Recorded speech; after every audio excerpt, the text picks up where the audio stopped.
មានមនុស្សម្នាក់នៅក្នុងជីវិតយើងដែលមិនសូវនិយាយមិនសូវបង្ហាញអារម្មណ៍ស្រឡាញ់ប៉ុន្តែបានលះបង់ជីវិតទាំងមូលដើម្បីយើងមនុស្សម្នាក់នោះគឺឪពុក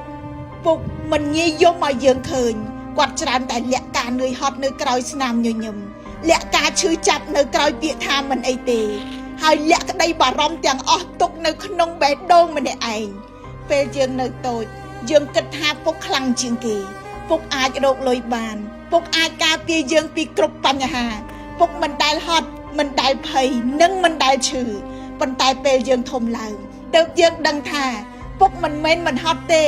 គាត់គ្រាន់តែមិនចង់ឲ្យយើងឃើញពុកមិនមែនមិនឈឺទេគាត់គ្រាន់តែខ្លាចកូនបារម្ភពុកមិនមែនមិនខូចចិត្តទេគាត់គ្រាន់តែស៊ូស្ងៀមព្រោះមានគ្រួសារមួយត្រូវការគាត់រឹងមាំមានឪពុកជាច្រើនពាក់អាវចាស់ដើម្បីឲ្យកូនបានពាក់អាវថ្មីពិសាអ្វីក៏បានដើម្បីឲ្យកូនបានញ៉ាំឆ្ងាញ់មិនហ៊ានចំណាយលើខ្លួនឯងដើម្បីឲ្យកូនមានប្រាក់រៀនហើយពេលកូនសួរថាពុកហត់ទេគាត់ឆ្លើយថាអត់ទេកូនទាំងដែលបេះដូងនិងរាងកាយរបស់គាត់ហត់លើសពីអ្វីដែលយើងអាចស្រមៃបានរឿងគួរឲ្យសោកស្ដាយគឺយើងច្រើនតែយល់ពីតម្លៃរបស់ឪពុកយឺតពេក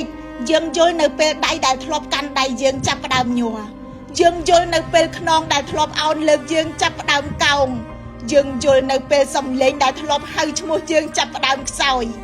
យើងយល់នៅពេលបរោះដែលយើងធ្លាប់គិតថាខ្លាំងជាងគេចាប់ផ្ដើមត្រូវការយើងវិញ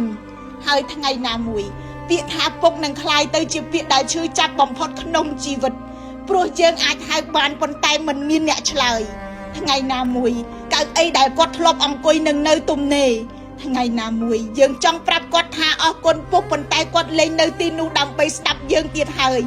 យើងអាចសោកស្ដាយបានប៉ុន្តែមិនអាចហៅពេលវេលាឲ្យត្រឡប់វិញបានទេទិវាឪពុកថ្ងៃនេះគួរជាថ្ងៃដែលយើងសួរខ្លួនឯងថាតើយើងបានឃើញការលះបង់របស់គាត់គ្រប់គ្រាន់ហើយឬនៅតើយើងបានផ្ដល់ក្តីស្រឡាញ់និងសងគុណត្រឡប់ទៅគាត់មុនពេលវេលាយកគាត់ចេញពីយើងហើយឬនៅឪពុកមិនត្រូវការអ្វីច្រើនពីកូនទេពេលខ្លះគាត់គ្រាន់តែត្រូវការឲ្យកូនចងចាំថានៅពីក្រោយជីវិតរបស់យើងបច្ចុប្បន្នមានបុរសម្នាក់ដែលធ្លាប់លះបង់ជាច្រើនដើម្បីឲ្យយើងដើរមកដល់ថ្ងៃនេះ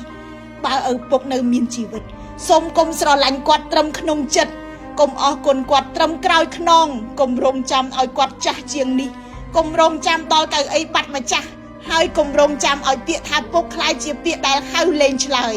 ថ្ងៃណាមួយលុយអាចរកបានវិញការងារអាចចាប់ផ្ដើមសារជាថ្មីឱកាសខ្លះក៏អាចត្រឡប់មកវិញប៉ុន្តែមនុស្សម្នាក់ដែលយើងហៅថាពុកបើបាត់បង់ហើយគឺបាត់បង់រហូតរីករាយទិវារំលឹកគុណឪពុក21មិថុនា